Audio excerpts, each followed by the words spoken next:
it's funny. We actually found a drawing that I had done with my grandfather when I was like 7 or 6, where I had drawn myself like with a popsicle cart. And No. I don't remember it, but yeah. But apparently, even back then, I was like, this would be a lot of fun.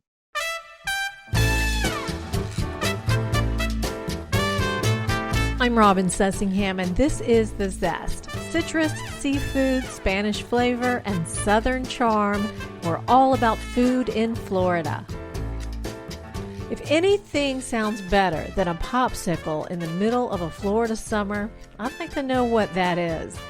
Today, meet the founder of the Hyppo Gourmet Ice Pops and get tips for creating your own frozen happiness on a stick. Support for the Zest podcast comes from Seitenbacher brand natural foods like muesli cereals, oils, oatmeal, energy bars, gluten-free fruit gummies for the kids, organic coffee, and more. Available in supermarkets, health food stores, or online at Seitenbacher.com. 10 years ago, Stephen DiMare had just graduated from the University of Florida. It was the tail end of the Great Recession, and the job market looked kind of bleak. But a chance encounter with a stranger on an airplane changed the path of Stephen's life and gave him the idea for what Floridians now know as the Hyppo Gourmet Ice Pops. Stephen opened the first store in his native St. Augustine. Today, the Hyppo has 8 locations across Florida, and you can also find it at the grocery store. The Zest producer, Dalia Colon, talked to Stephen about the Hyppo's origin story, flavors that did not make the cut, and advice for creating your own ice pops to beat the Florida heat. So how did this all get started? Well, actually, tomorrow's going to be our 10th anniversary of opening, which is crazy. I don't feel like I'm old enough to have a 10-year-old company. It started with me kind of coming out. I came out of school in '09, and there just was not like a lot of work back then. Like the recession was kind of like getting really, really going. And so I was just working, saving up money, and I really wanted to open up like my own shop of some kind. I thought it was going to be a coffee shop. And anyway, happened to be sitting next to a stranger on a flight one day and was telling her about all my like coffee shop plans. And she was like, man, you should make your own popsicles and have like homemade popsicles in the coffee shop because Florida's so hot. And I was like, I don't know. And I was like, that's not very cool. Popsicles are kind of for kids. And she was like, no. They can be like fresh fruit and like herbs and spices. And so after thinking about it for a while, I was like, man, that would be really fun. And by the end of the flight, this like multi-year plan I had for my coffee shop like morphed into a plan for a popsicle store. And so yeah, I convinced my parents to chip in a little bit of money, and I took all my savings and opened up a little shop. And as it turns out, the recession was like the perfect time to do it because I had no credit and no business background, and yet I was able to like get a lease and like open just because there was like so many places open for rent that couldn't rent because like the economy was so bad. And yeah, I just started making pops from fresh fruit and fresh vegetables and herbs, and just kept growing from there. People really liked it, and it's a really, really fun job. I'm very grateful. Wow. So did you have any experience with that? No, not at all. No, when I told my parents I wanted to do a coffee shop a few years earlier, they were like, you know nothing. You need to go work in a restaurant. So I did like dishwashing at a busy restaurant in town on the weekends just to like see there. And I think maybe they were thinking like, this will be really hard and you're not going to want to do this. But I was like, yeah, it's just kind of cool. It's hard work, but I just love food so much. So I think it was just kind of there was a gravity there that was hard for me to get away from. How did you begin? Because like I'm familiar with, Mexican style paletas that are really popular in like Miami and California. So did you go and kind of research these ice pops?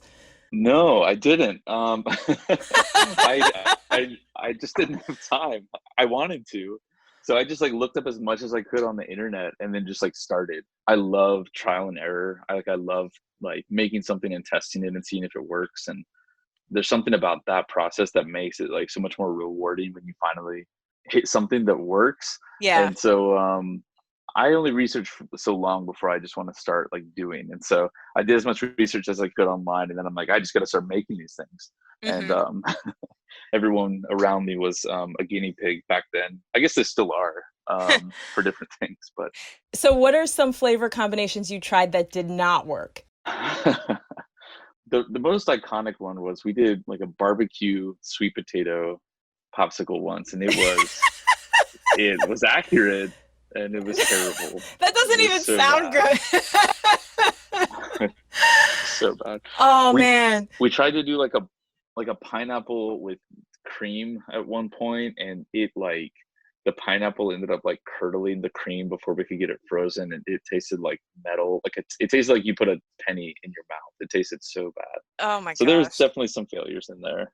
Oh yuck. Okay, now what are some popular flavors that have worked out? Yeah, we got some of those too. Strawberry basil is one that's really fun. That's one of my favorite ones to show people that are kind of like new to the world of paletas, because it seems weird. Basil's supposed to be savory, but it's really delicious, and it's an easy one for people to step into. Um, we've also had a lot of success with berry cheesecakes, so we kind of finally got like the dairy thing down, and we'll make like a fresh blueberry compote and swirl that with like some cheesecake, and that's really tasty. And my favorite is pineapple cilantro. That sounds really good. Hmm. I could like put that on a taco or eat it as a dessert. It's everything. That's exactly right. So what do you think it is about ice pops or popsicles? My kids inhale them, but it does seem like there's a market. Clearly, you're proving there's a market for adults to enjoy them as well. And I think about other kind of quote unquote kid foods that have become popular with adults, like cupcakes or artisan grilled cheese. Why do you think adults are turning to these types of treats? I think that for a lot of people, there is some nostalgia in it. And I think like a lot of the foods that we grew up eating as kids, we turn into adults and we kind of realize like, oh, that's like not very good for me, or that just doesn't have the ingredient bill that I'm looking for in my foods these days. And so I think when people can come across something like a popsicle where we're making it with fresh fruit and fresh herbs, and so it matches the types of food that people want to be put in their bodies, and yet it also allows them to relive the nostalgia. Like I think it's a really nice blend, Hmm. and it's still something they can enjoy with their kids. And why kids like it so much. It's just fun. Food on a stick is always fun, That's no true. matter what it is. Corn dogs, popsicles, skewers of things. Like food on a stick is just fun. That's really true. What are some keys? I think we've all fooled around with trying to make a popsicle, or the other day my kids wanted Kona ice, the ice truck. It's like a snow cone truck. So I just blended up some ice in the Vitamix and like poured some juice on top of it. And it was not really a hit, but they were into it. So if someone wants to experiment with some of these flavors at home, I mean, you talked about like herbs fitting in with fresh fruits, and that works, but barbecued sweet potatoes, not so much. So do you have any guidelines for making ice pops at home? Yes, a simple guide, and I didn't come up with this, but I forget where I heard it, is take the different ingredients and try to mash them up a little bit, just a couple. Like if let's imagine you wanted to try blackberry and sage, right? So you might Hmm. be like, oh, man, I don't know if that's going to be good. It sounds good. So take a blackberry, smash it a little bit, and take some sage and kind of like smash the sage a little bit and put it in a cup, and just put your nose up to the cup and just smell those two things together. And the balance might not be right, but if it smells good as a combined scent, then it's probably going to taste good. And if it smells weird, or you can't get the scents to blend together, they always smell distinct, then those things might not be best together. Hmm. So you can kind of follow your nose. There's always a good rule in the kitchen. What do you remember about like ice pops, or people call them popsicles, which is the brand name? What do you remember about ice pops as a kid? I remember eating them all the time, loving them. It's funny, we actually found a drawing that I had done with my grandfather when I was like 7 or 6, where I had drawn myself like with a popsicle cart. And No. I don't remember it, but yeah, but apparently even back then I was like, this would be a lot of fun. But yeah, I remember the freeze pops, the ones that you clip off the top. Yes, the plastic little sleeve. Exactly. I That are always like the like, green ones. The green ones are my oh my favorite. gosh. They're like 100 for like 25 cents. Exactly. And like pure food dye and corn syrup. But when you're a kid, you're just like, bring it on. Life is short. So I know you have, I think I've actually been to your store in St. Augustine. How many stores do you have all together around the state? We have 8 at the moment. And then do you do special events too? Like wedding? I mean, would people want a popsicle cart at their wedding, or how does that work? Yeah, yeah. We have a cute little like old school retro cart we can take to weddings, and we also have a popsicle truck.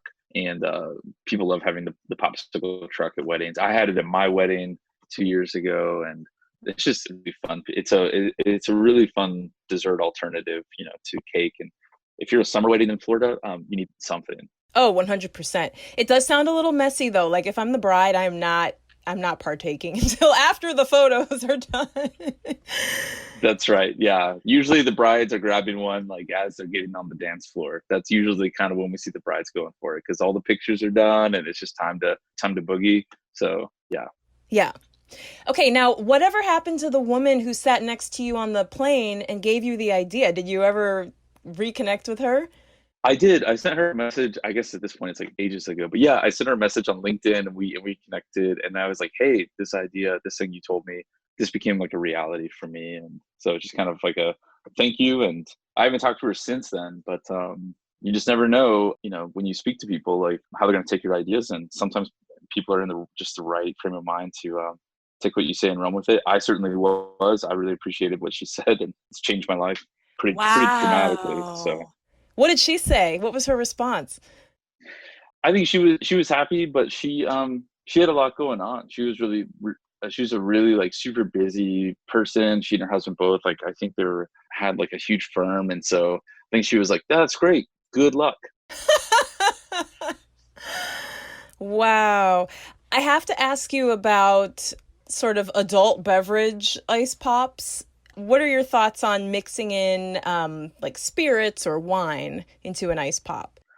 Those are great, and especially if you're making them at home, adding in a little bit of alcohol will help improve the texture of your pop. It'll make it a little less icy and a little bit softer. So definitely for those that are of age, adding some wine or some spirits. I wouldn't recommend adding beer. Beer tends to be, it's a kind of more of a dilute flavor, but wine, spirits are great. We incorporate wine and spirits into some of our pops. We have some partnerships with a couple of distilleries, and we make both. We make some that are where you would have to show your ID or a little bit higher ABV, but then we also make some where we're just using it as a flavoring element, kind of like vanilla suspended in alcohol, and those ones are safe for all ages to enjoy. Showing ID to get an ice pop. That's hilarious. I'm looking on your website and there are like, I literally cannot count how many flavors. You've got, is it 100 flavors? How many flavors are there?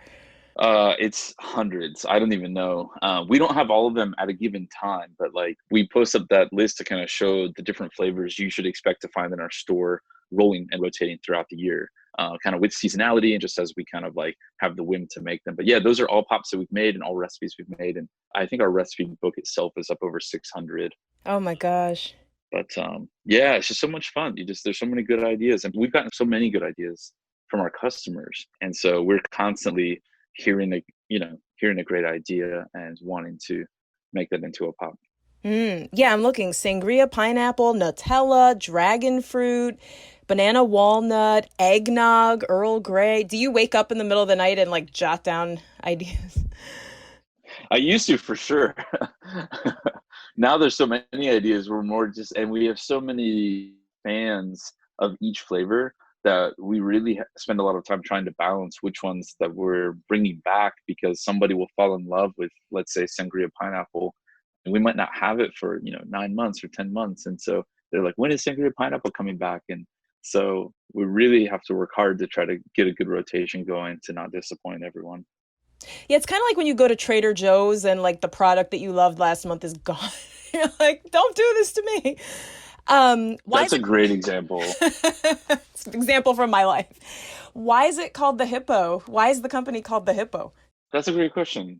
My first shop, the first one I opened on June 5th, 2010, was on a street called Hypolita, Hypolita.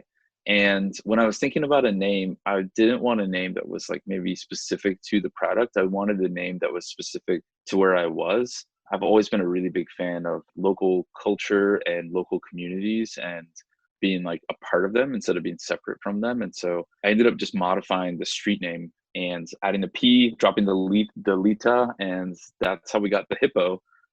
Later, I also discovered that, which I didn't know before, so there's a bit of revisionist history here, but St. Augustine, the man, like the religious writer who's the town is named for, he did all of his major religious works in the town of Hyppo in northern Africa. And so that ended up being kind of a cool like corollary. Is the name of our company is both a shout out to the street that we started on and to the city where we started. So yeah, just kind of kept it Wow. from there. That's pretty cool. It's HYPPO and you've got the hippo as your logo. So, what's next for you? Do you still have plans to open a coffee shop? I actually did open. I opened two coffee shops. So I did finally get to like live out that dream. Yeah, I opened one called the Hyppo Cafe, also known as Hyppo Coffee Bar, and that was in St. Augustine. Is in St. Augustine, and I also opened a coffee shop in Gainesville called Wyatt's Coffee. And yeah, so I did get to live out that dream, and it was really fun. It was as fun as I thought it was going to be. Oh, cool. So, do you still have those or now you're like all ice pops all the time? We still have the Hyppo Coffee Bar, but Wyatt's, I was actually very happy to. We actually sold that to our general manager last year.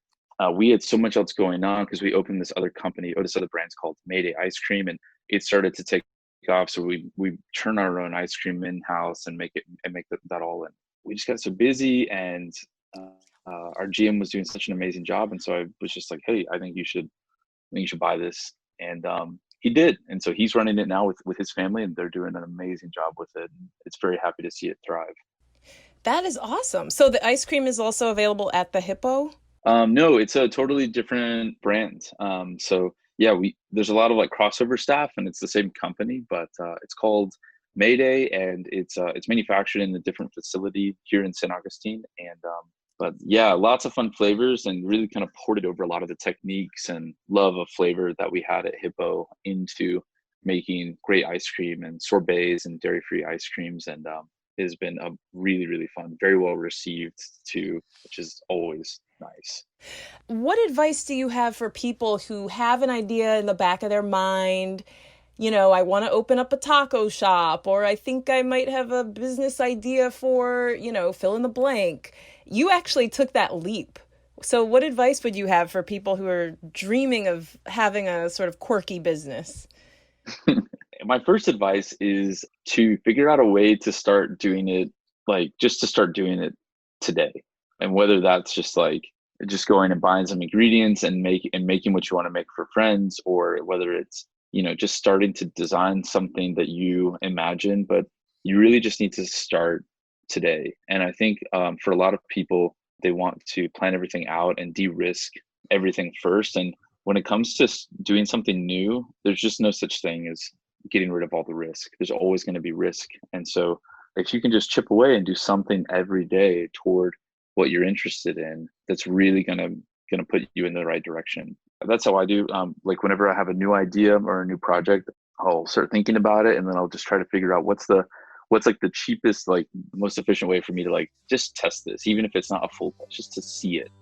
And that's how I always like to start. That's great advice. Stephen DiMare, thank you so much. It was so much fun to talk to you, and try to stay cool this summer. Thanks, you too. Thanks for having me. It's a pleasure to talk with you as well. That was Dalia Colon speaking with Stephen DiMare, founder of the Hyppo Gourmet Ice Pops and Mayday handcrafted ice creams. Stephen shared a recipe for strawberry lemonade ice pops, and you can find it at our website, thezestpodcast.com. Thanks so much for being with us. If you like what you hear, please give us a rating or a review on iTunes. It does help other people find our podcast. And if you have an idea for us, let us know. I'm at robin@thezestpodcast.com. I'm Robin Sessingham. Dalia Colon and I produce The Zest with help from Cheyenne Jaglal and Mark Hayes. Copyright 2020, WUSF Public Media, University of South Florida.